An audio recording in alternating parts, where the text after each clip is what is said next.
Good afternoon, ladies and gentlemen. It's good to see you. Warm welcome to this session, Middle East Trajectories. I'm Mirek Dušek. I'm Managing Director at the World Economic Forum. And I have an august panel to help us go through some of the things we want to discuss today. And I will introduce them in just a little bit. First, we are gathered overall here at the annual meeting in Davos under the theme Collaboration for the Intelligent Age. And so when we were thinking about doing this session, we wanted to make sure that up front we say that this is so relevant for the region. And so obviously we are tracking here in the program, and I think we will talk about it here, the forces of fragmentation, the complicated geopolitics and geoeconomics. But the region as a whole is also very, very relevant, and there is a lot of talented stakeholders thinking through how is it that we can take advantage of what is clearly an opportunity around innovation, technological advancement, of course, particularly if you look at the GCC countries right now and the investments they're making in some of these technologies and overall the momentum in some of these economies. Now, over the past few months and weeks, we've of course been looking at different, mainly geopolitical developments. We are meeting here after a ceasefire in Gaza and first release of Israeli hostages. We're meeting here after momentous events in Syria and a change of administration. So a lot has been happening on the geopolitical front in the region, and obviously this is something that is front and center for us here, not only at the annual meeting, but I just also wanted to be very clear that this is the long-standing mission of this organization. We're very active in the region and on the region, so we're continuing this tradition in view, of course, of the latest developments. We have been covering the Middle East here extensively, and so just to give you a snapshot, of course, we have leaders here on this panel, but we have also welcomed here, for example, the Prime Minister of Qatar, Vice President of Iran, the Palestinian Foreign Minister, President Herzog of Israel. So we are really providing this platform for dialogue at a very important time for the region. Now, allow me to introduce my panel for this afternoon. I'm privileged to have with me here President of Iraq, Your Excellency Abdulatif Rashid. Warm welcome to you. Thank you. Equally privileged to have here Alexander Schallenberg, Federal Chancellor of Austria. Warm welcome. Equally privileged, Bronwen Maddox, Director and Chief Executive at Chatham House, United Kingdom. And again, equally privileged, Khoury, Chairman, Consolidated Contractors Company. Mr. President, let me start with you. A lot is happening in the region. I mentioned Syria among the things, of course, on the agenda here, neighboring country. So help us understand what the developments in Syria in particular, but other developments in the region mean for your country. Well, good evening, everybody. Thank you very much for this very nice and welcome introductory. I better start from entire Middle East. As we know, Middle East, I think, and I believe, is a very important region in the world. But unfortunately, for the last really few decades, we haven't enjoyed the prosperity and the wealth of the region by the people live in Middle East. We always had number of conflicts, complex, and a number of turmoil, wars, and misunderstanding and misbehavior by certain areas of the Middle East. Recently, and last year, we all watched and saw the disaster actions against Gaza people and Palestinian people. I think everybody welcomes the ceasefire between Gaza area, but I'm afraid until we see a final solution solving the Palestinian problem, tension and conflicts will remain. We fully support, in Iraq, fully support the self-determination for Palestinian people. That's one aspect. Obviously, there were certain actions against Lebanon and against other parts of Middle East. No, it's good. Thank you. You mentioned Syria. Syria is a very important region in the area.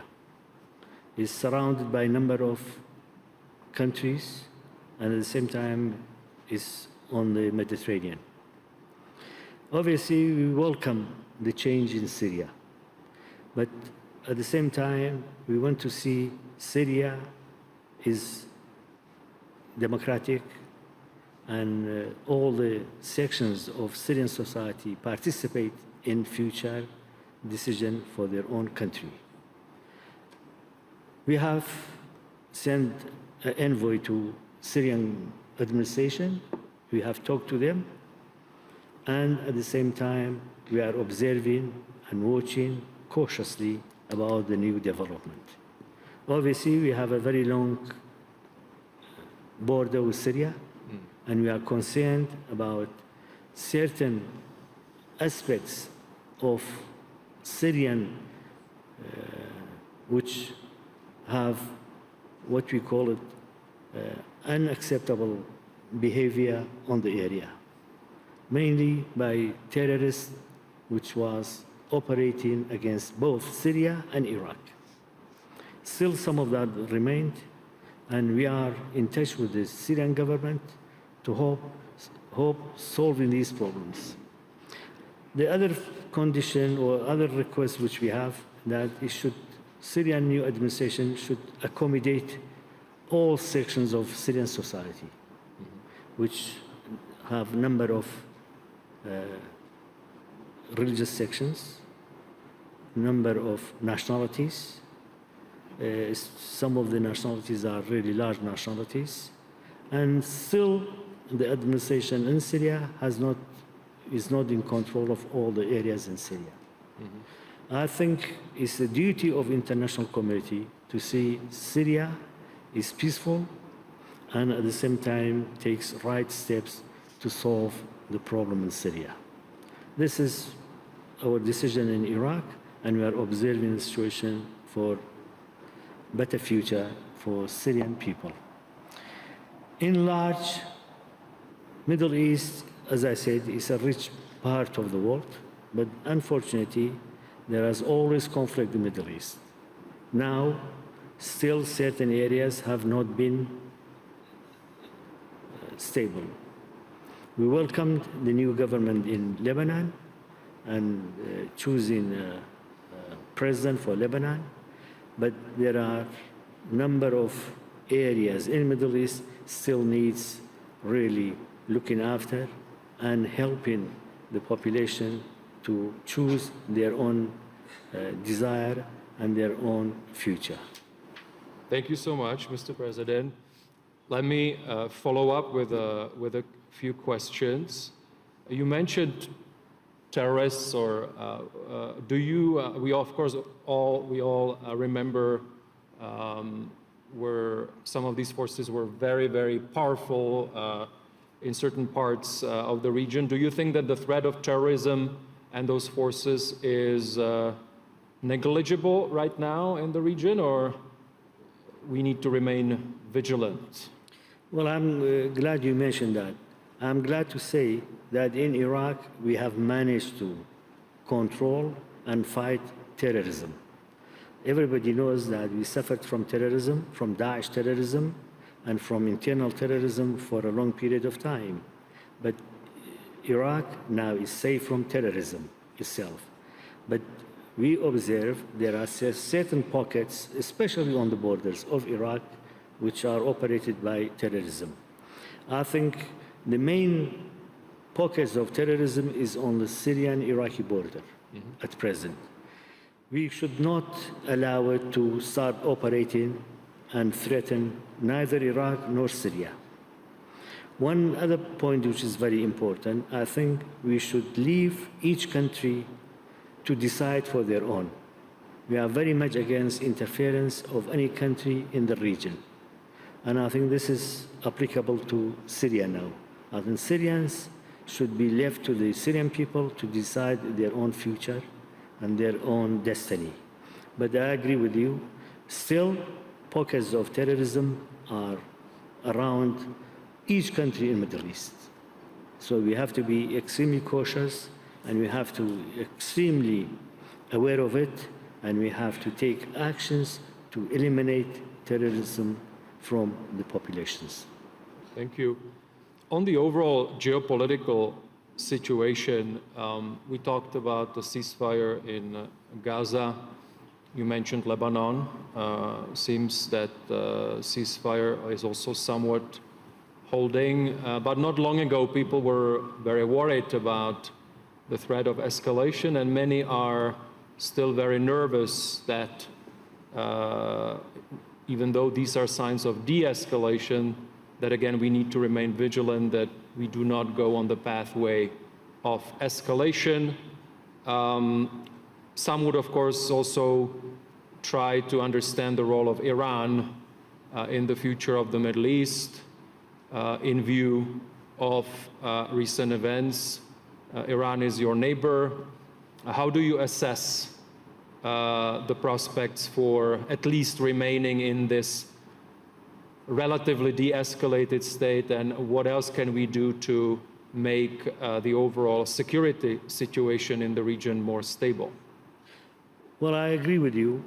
I think interference by outside countries on each country is harmful to the country.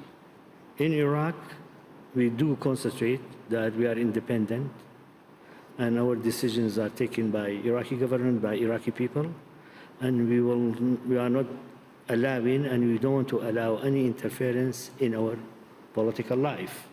Yes, we have good contacts, good relationship with all the countries in the region, but I'm afraid there are interference by some countries. It's not only Iran. I mean, for instance, Turkey is interfering in many countries in the Middle East. And I think that our policy in Iraq is very clear: non-interference, independence, and we want to go according to our constitution, which protects Iraq from outside interference. Yes, I think this has to be sorted out, and all the countries in the Middle East have to get a clear message for non-interference. But really, the interference in Iraq probably is very limited as if you compare it with some other countries. Our interference in Iraq, we will not allow to interfere in our political decision-making and our way of life, and at the same time, we decide what is best for Iraq. Thank you. Maybe one last question on the situation in your country itself.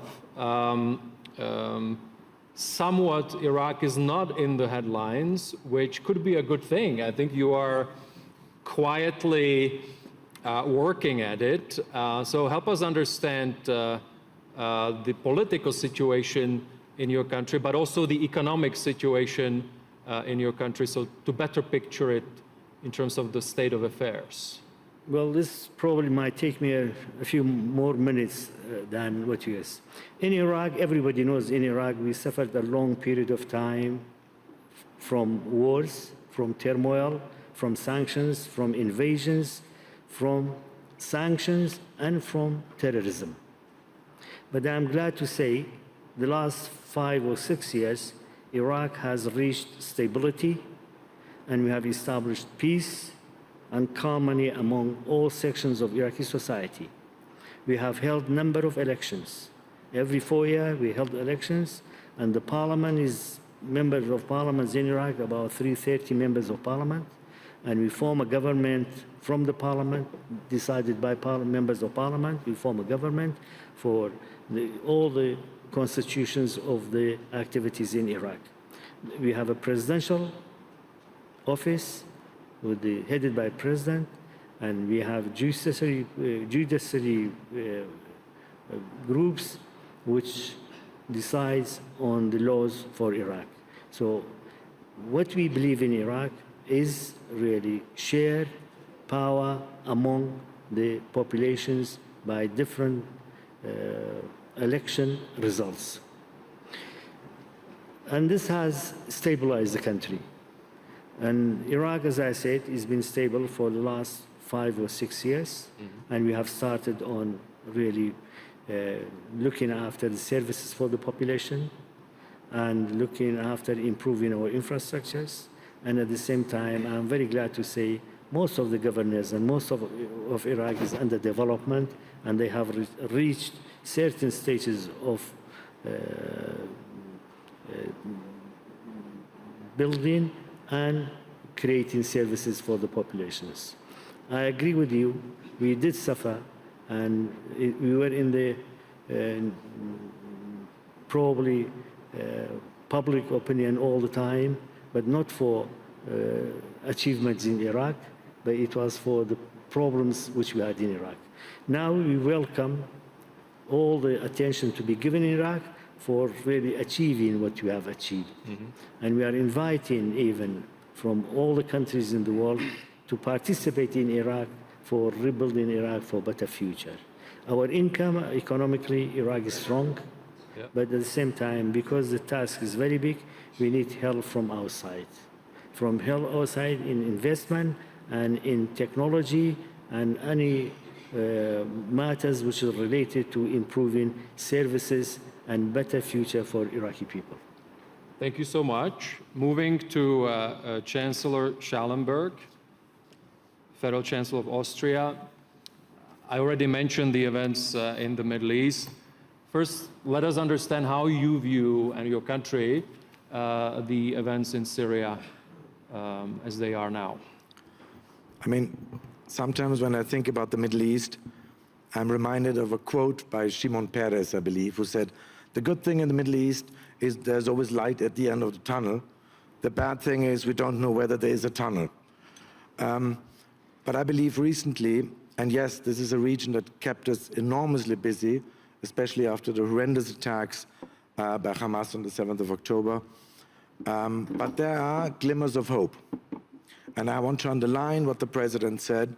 I myself had the possibility to come to Baghdad and to see the impressive development Iraq has undergone. And you have mentioned yourself, we have now a ceasefire deal, a release of hostages, which is for us enormously important.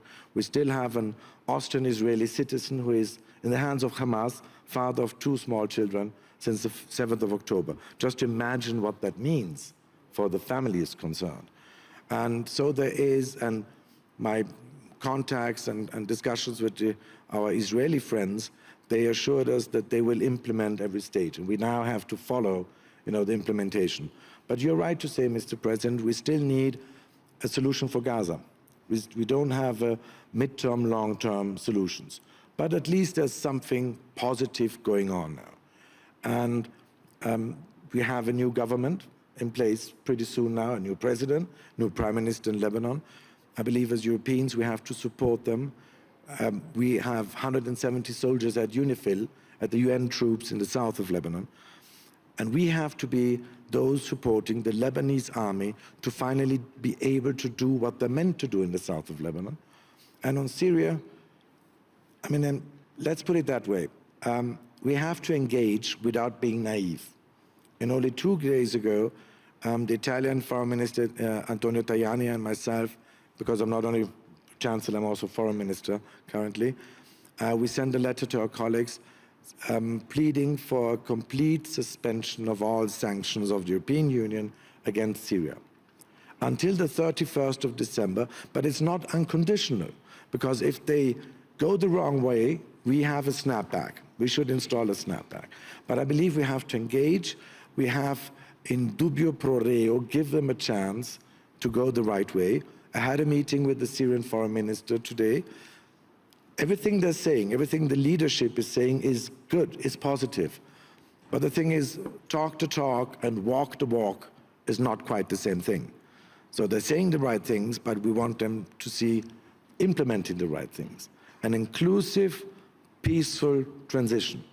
This is the most important thing. And we know there are still 11,000 foreign terrorist fighters.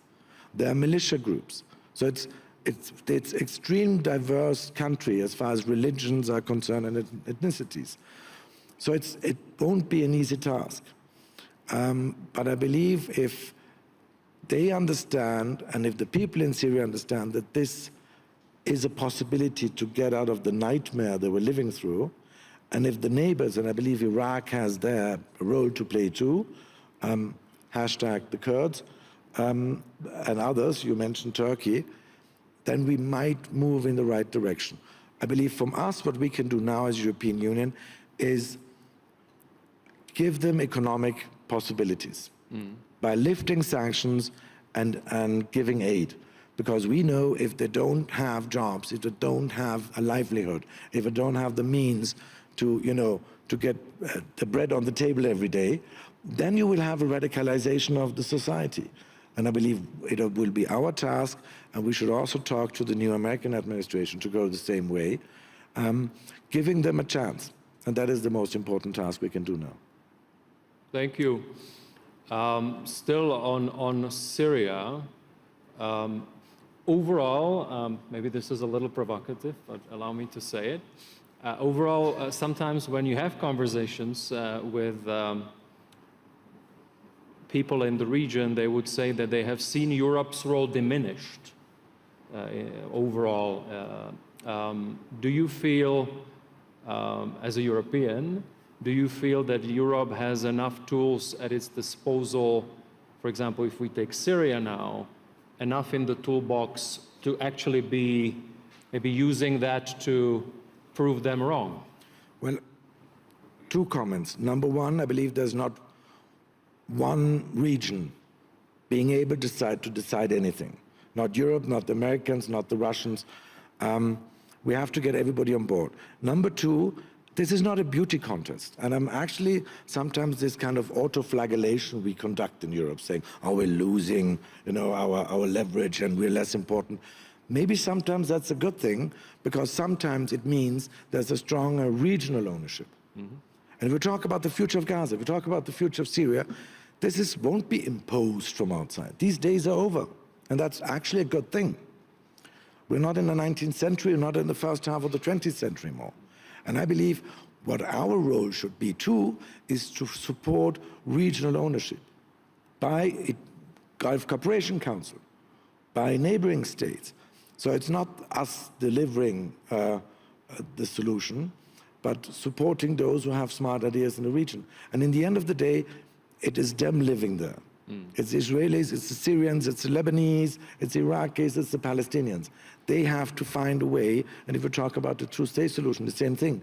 There is a limit to what you can do from outside. And that's why, to a certain degree, I would say, maybe it's sometimes good if you say that Europe, America, and others have lost sort of track a little bit, because it means that the region has more ownership. How do you view the role of Iran in the region? You just asked the same question the biggest expert there is on Iran. Well, currently they are between a rock and a hard place. They have diminished their role, they have lost out considerably. But I have to say, at each turn, at each crossroad, they took the wrong turn the last couple of years. And I'm talking as a representative of a country which has centuries of relations with Iran. which never closed down, even after the revolution of 1978. We were the only Western country keeping our consulate forum and keeping the lines of dialogue open. It was not always easy, but I said again and again, they're making it more and more difficult to remain engaged. Now there are signs again that they want to engage. We had the talks in Geneva with the Europeans. But again, why should we have trust? And I understand that they, after Trump pulled out of the JCPOA, they had, they were shocked. But by now, we have a problem, a serious problem too. And it's not about only proxies. It's not about attacking Israel. It's also about Ukraine and Russia.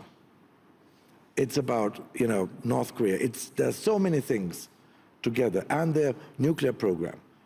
If you listen to Rafael Grossi, my friend, the director of the International Atomic Energy Agency, our level of information is less than we had in 2014. It's a black box by now. And they're doing nothing to create any sense of confidence from the international community. So I believe it's also up to them. If they want to come back to the table, it's up to them to make the first step and not only give a speech, but show some actions. But in the end, and here again, I sometimes say, you should not forget there's also Persia. And I believe there's somewhere hidden in Iran, there's still Persia. And this is a nation of people who brought so much to humankind, culturally, in literature, in other things. And I would like to see a development again where they can play the fair role in the region internationally. And we stand ready. If they show action and if they come back out of the cold, okay. For the time being, I see little possibilities. Mr. Chancellor, if you allow me one last question. You already covered it a little bit. You mentioned the two-state solution. As you know, for some among the loss of life, some would say it's very hard to imagine this is still feasible on the horizon. How do you view the prospect for peace on the basis of a two-state solution? I haven't heard any other solution that intellectually convinces me. And the thing is, when I'm in Israel, when I'm in Tel Aviv, when I'm in Ramallah, when I'm in Jerusalem, I'm saying always the same thing. A, you cannot outweigh one trauma by creating another trauma. And B, there is no river from the sea, neither for the Palestinians. The Israelis won't disappear into thin air, nor for the Israelis, the radical part, because the Palestinians won't disappear. So what kind of system you can imagine where they can live peacefully side by side? And yes, we are committed a mistake. We were focusing on the normalization, on the Abraham Accords. We neglected the Palestinian issue or the Palestinian conflict. And it was brought back brutally by Hamas. And now we know the things have to go in parallel. The problem is obviously that traumas on both sides, confidence has eroded massively, and it will take time. But here again, there's so much we can do from outside. And I know that many, even Israel, say stop talking about a two-state solution. This idea is dead. It was killed on the 7th of October. Well, then please explain me what other solution there is, ensuring that the people can live in peace and security side by side. So we are very clear that we will continue this way. But again, it needs regional ownership, even if we talk about Gaza, and it needs the people on the ground, on both sides, engaging. It's not us, the Europeans, Americans, or anybody else, who can impose that. Thank you so much. I'll now move to Bronwen Maddox, Director and Chief Executive, Chatham House in the United Kingdom. You're presiding over a powerhouse of analysis of all kinds, including geopolitical analysis. You yourself are a recognized thought leader. How do you view overall the prospects for a more stable region given the events of the past few months? Thank you very much, and thank you for the compliment from the WEF. I will take that compliment. Itself a powerhouse. As the President was saying, there is always conflict, or it feels as if there is always conflict in the region. At the same time, you can feel so many countries in the region trying to move beyond whatever the most current conflict is and forge relationships with many other parts of the world. I've been very struck here this week, as well as in other discussions. I'm thinking of the Doha Forum that Qatar has built up, of how you get countries from the region so much talking to countries in Africa, building the relationships in Asia, a few people from Europe there, a few people from America, but a sense of the complexity of the region, relationships moving beyond. And particularly with Africa, I think now quite a mutual sense of if one thrives, it can help the other, vice versa. So, you know, in that lies some strength. And then you come back to the conflicts. Myself, I think it is very hard unless there is some proper resolution of the Israel-Palestinian conflict for there to really be for the region to be able to thrive as otherwise it could. It is so bitter and damaging a conflict. And yes, we have peace of a kind at the moment in the sense of a cessation of the death toll in Gaza, but we don't have anything that looks like a road, never mind a two-state solution, but to even talks about what an offer to the Palestinians might be. And I'm very concerned, as were the speakers in the session on the Middle East earlier this afternoon, about what is happening on the West Bank. There's all kinds of speculation about whether parts of the Israeli government or parts of Israeli politics feel that they have license from the US to go after the West Bank in return for the cessation of military action in Gaza. Others say, no, it's much more complicated than that. But the reality is that that part of Israeli political life is behaving as if it has license to do that. And I think Israel has taken this tactic of ignoring the problem as far as you could, and you see where it gets it in the end. And I think were Israel to try to resurrect that and ignore the millions of Palestinians who are there, as we were just discussing, then there won't be in that particular area a resolution, and things will remain stuck and so much less good for people to thrive in all sides than it could otherwise be. There are so many other players in this, though, and we haven't touched in this conversation on so much on the Saudis. I've been impressed with the steadiness of what they have done over the past year in offering to the US, essentially to Israel, the potential of a deal, though being very equally steady on what they are asking in terms of something for the Palestinians. They, it seems to me, are making a contribution at the moment to the steadiness of the region that is considerable, including in their relations with Iran. Not exactly warm, but absolutely not cold. Iran, it seems to me we were touching on, is trying to work out, after this bad year, how many alliances and potential sources of support it might have, and all kinds of engagement and feelers of engagement going out. But they don't have clear answers yet.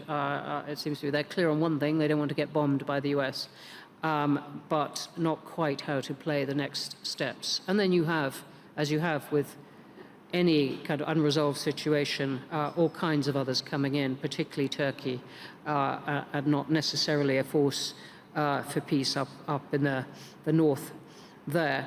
I agree with the Chancellor and the President about Syria. The new leaders are talking the talk, but we really have to see, and I think the wariness is absolutely justified by history and by the history of these particular people, to see whether they walk the walk.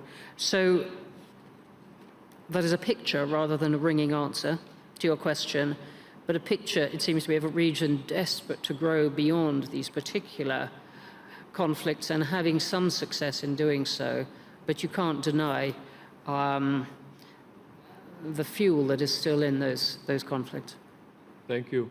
If I could just follow up, obviously we have the new US administration, and already before the administration came in, we saw that there was impact in one way or another on the ceasefire and the hostage deal.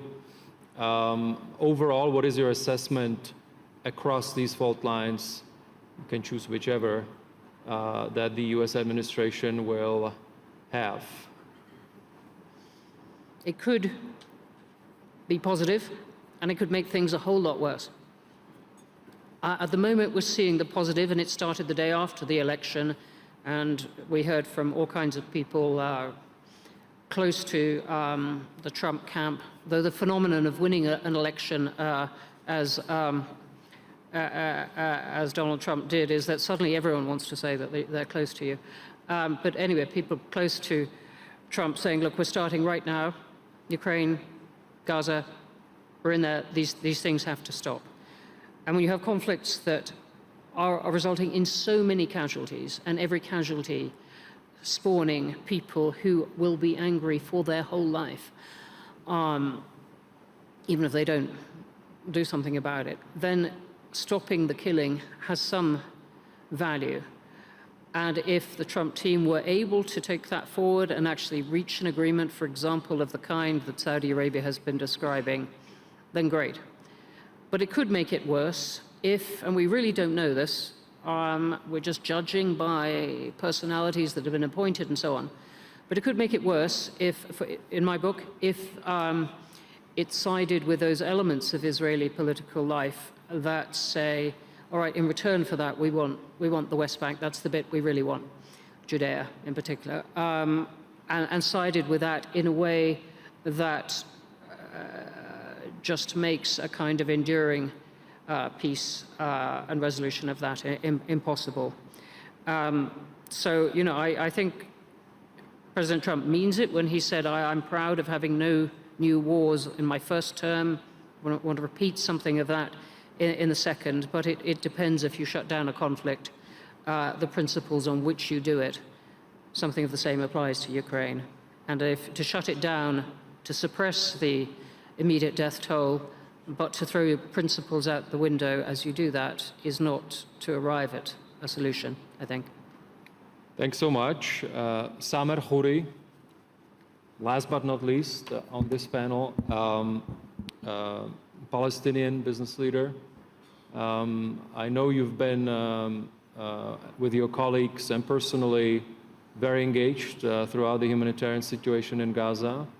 Now we have a ceasefire. Help us understand the situation on the ground right now. Okay, I think that we are all hopeful that Gaza ceasefire will continue.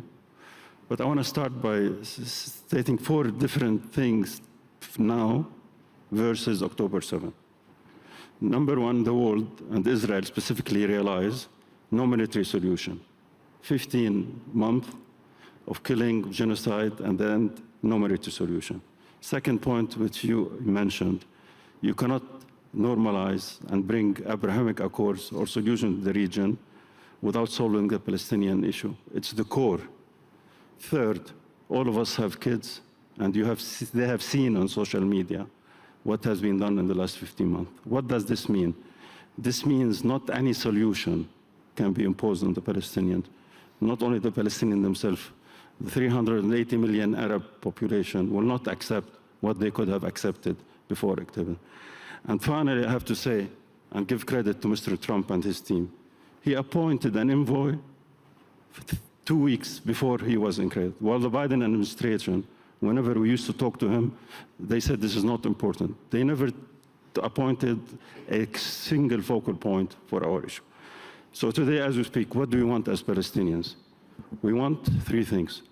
We want the international community to help us ensure that Mr. Netanyahu continues with the ceasefire, phase 1, phase 2, and exchange of hostages, because as you said, many people around him feel this is just lip service for Mr. Trump. Second point, we don't want to have another intifada in the West Bank, because the West Bank is not Gaza. If the West Bank is destabilized, it will destabilize the whole region, including Jordan. Third, as you all said, we need an Arab solution. We cannot, as Palestinians, be able to sit in front of Israel, while the Arab world and the clout of countries like Saudi Arabia, like Abu Dhabi, like Qatar can. So we're counting on you, because we cannot solve the problem, us and the Israelis. It has to be the international community. Thank you. Thank you. I will still follow up. Help us on the ground, because I know you have colleagues and you've been personally engaged. What is the situation right now in Gaza? Definitely, since the ceasefire much better, we're having more humanitarian assistance going in. However, the basic needs, water, electricity, are not there. I think we cannot just depend on humanitarian assistance. We have to encourage small SME. We have to restart the economy. We have to involve more trucks from business community going back in.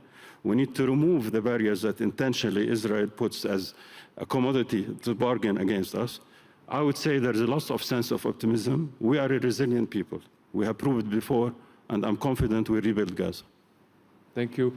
There is this question of, and this was discussed also in relation to how, for example, Gaza is governed in the future. So there is this dialogue around reform of the Palestinian Authority. We also heard it when I had a discussion with the foreign minister yesterday. She talked about it. Help us understand what is the focus. I think definitely Israel will not allow the PA alone to go back into Gaza. So we can make it into phases. I'll give you two possible scenarios. One is a committee run by independent, and that committee has somehow a relation to the PA, and the governance is by the Arab countries. This is very clear. Our other way is to make a new government representing of the whole but Palestinian factions, and that could be a technocrat government. But this is purely a Palestinian decision. But I repeat, we have to have our Arab brothers with us on the table. Maybe the final question is, I know because you're heading a very successful company that is active across the region, also in the Gulf. What is your hope for the future in terms of the relationship between the Palestinian Authority and Gulf countries? And what more can they do together? I think definitely the Gulf is asking for reform. This process has started from the PA. I think we need to push for more. But again, remember, reform under occupation is not that easy. But I think that it can be easily accommodated. I still believe the difference in this dynamics today is let Saudi Arabia lead this. Let Saudi Arabia lead the Gulf and the PA relationship. Thank you so much to Samer, to all of you. It was a very interesting discussion, a very timely discussion as well. I really appreciate that you were able to share and react. I hope we've covered a lot of ground, and we are in a situation of a de-escalation, a change in Syria, a continued development pathway for Iraq. I hope if we are together next year here, that the picture will be even better, and that we will be much clearer on particularly the economic front for many of the countries we covered. Thank you so much. Thank you.